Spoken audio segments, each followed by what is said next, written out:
Hai guys, kembali lagi di Ngopi Ngobrol Pintar Investasi bersama CGS CIMB Sekuritas Indonesia. Pada kesempatan kali ini bersama saya, Aji Kurniawan, dan rekan saya, Bro Kevin Yudo Huta Barat. Ya. Nah, hai Kev, apa kabar nih? Wah, baik Ji.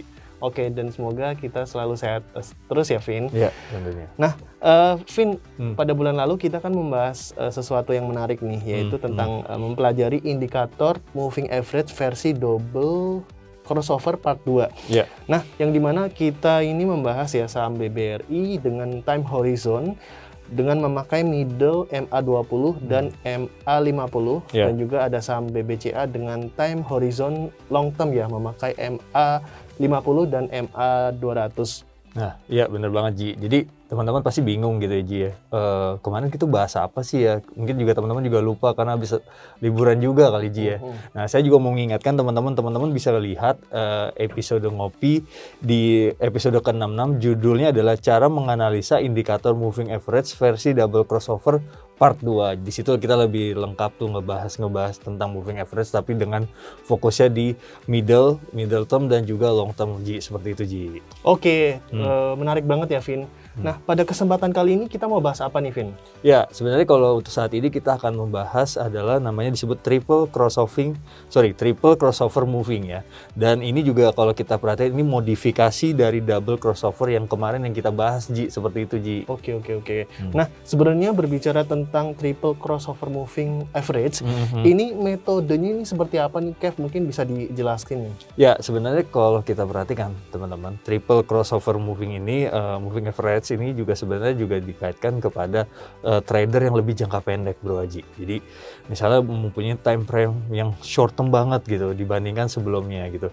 Dan kalau kita perhatikan sebenarnya kalau double crossover kemarin itu kan sebenarnya konfirmasi dari dua garis ya. Nah memang untuk bagaimana sih kalau misalnya short term banget gitu ya.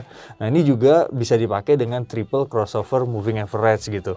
Nah berapa sih angka-angkanya yang tertera? Nah ini bisa ada teman-teman perhatikan ada moving average ke 5, moving average 10 dan juga moving average 20. Seperti itu Bro Haji. Oke, nah mungkin tadi karena dijelasin aja mungkin teman-teman belum kebayang supaya lebih jelas lagi, lebih clear. Nah, langsung aja Vin, kita jelasin di chat. Oke, nah teman-teman sekarang kita akan membahas saham apa nih? Pertama kita akan membahas saham MTech dengan metode triple crossover moving average. Silakan. Nah, di layar teman-teman nih ada saham MTech ya. Jadi kalau kita pengen tahu tentang moving average triple itu bagaimana, triple crossover, teman-teman masuk ke indikator. Lalu di sini tulis saja moving average. Nah, moving average ini banyak nih teman-teman. Kamu atau teman-teman masuk ke moving average triple, klik. Nah, nanti hasilnya kayak begini teman-teman nih. Ya. Nah, dari situ pun nanti kita settingin dulu ya. Nah, kita settingin. Kalau yang warna merah plot 1 biasanya saya kasih untuk short term saya kasih yang angka 5, lalu periode keduanya angka 10, lalu periode ketiganya angka 20 gitu ya. Jadi yang merah itu 5, yang periode kedua itu 10 itu biru, lalu periode 20 itu hijau ya. Jadi 5, 10, 20 dengan merah, biru, dan hijau. Oke, nah tampilnya seperti ini teman-teman. Jadi kalau kita perhatikan menganalisa dengan triple crossover ini sangat mudah juga kalau teritori begini. Kalau kita perhatikan trennya nih untuk MTech, let's say dari tanggal 14 Oktober 2021 sampai dengan 6 Januari, ini terjadi trennya menguat ya. Nah sebenarnya teman-teman kalau kita perhatikan untuk moving average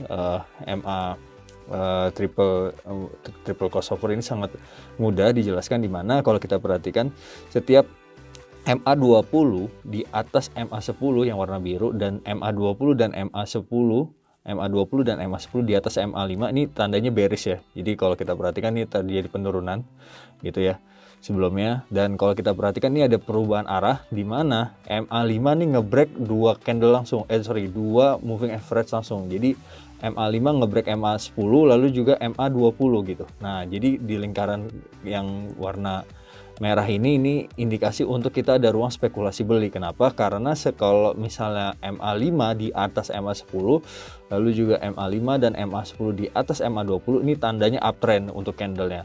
Tapi sebaliknya kalau MA20 yang berwarna hijau di atas MA10 lalu juga MA20 dan 10 di atas MA5 ini potensinya masih bergerak turun untuk moving average-nya.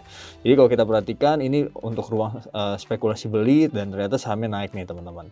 Nah sampai ketika garis MA5 nih ngebreak 2 candle lagi nih, dua MA lagi nih ya. Kalau kita perhatikan nih moving average-nya malah turun.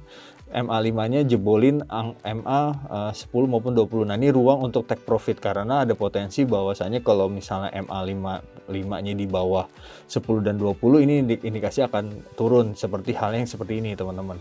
Tapi kalau selama pergerakannya masih MA5 ngebreak lagi ke atas, nah ini spekulasi beli lagi untuk beli. Jadi teman-teman bisa bayangkan teman-teman buy warna yang lingkaran merah, lalu jual di lingkaran warna biru. Lalu kalau misalnya ternyata tidak sesuai, ternyata pergerakan MTEK-nya malah tidak turun namun terjadi rebound lagi, teman-teman bisa spekulasi beli. Sampai teman-teman hold ya. Hold 13 Desember, 21 Desember sampai ketika nah ini moving average-nya ternyata ngebreak lagi nih. Jadi teman-teman hati-hati kalau misalnya ada candle merah lalu disertai juga moving average 5 jebolin moving average 10 dan juga MA20. Ini indikasinya perubahan arah lagi, yang tadinya naik jadi turun lagi, dan ini terlihat ya setelah tanggal 10 Januari terjadi penurunan ya. Nah, itu sekilas analisa bagaimana cara memakai moving average triple crossover ya. Oke, jadi bila kita lihat ya Vin, garis MA5 memang ini memotong ke atas yakni kedua garis MA10 dan MA20. Jadi dijadikan ini sebuah sinyal bullish yang menandai ya lingkaran merah muda dan direkomendasi untuk spekulasi beli. Dan juga sedangkan bila mana di MA5 ini memotong garis ke bawah, kedua garis yakni MA10 dan MA20 ini menandai sinyal untuk bearish ya, atau ini agak menurun ya, dan ditandai dengan lingkaran biru yang disarankan untuk melakukan aksi profit taking seperti itu ya Vin. Ya, yang pasti seperti itu Bro Haji. Nah guys, seru kan pembicaraan kita kali ini. Nah maka dari itu jangan lupa untuk like, comment, share channel YouTube kami di CGS CIMB Sekuritas Indonesia. Sampai jumpa di Ngopi, Ngobrol Pintar Investasi bersama CGS CIMB Sekuritas Indonesia selanjutnya. Semangat investasi!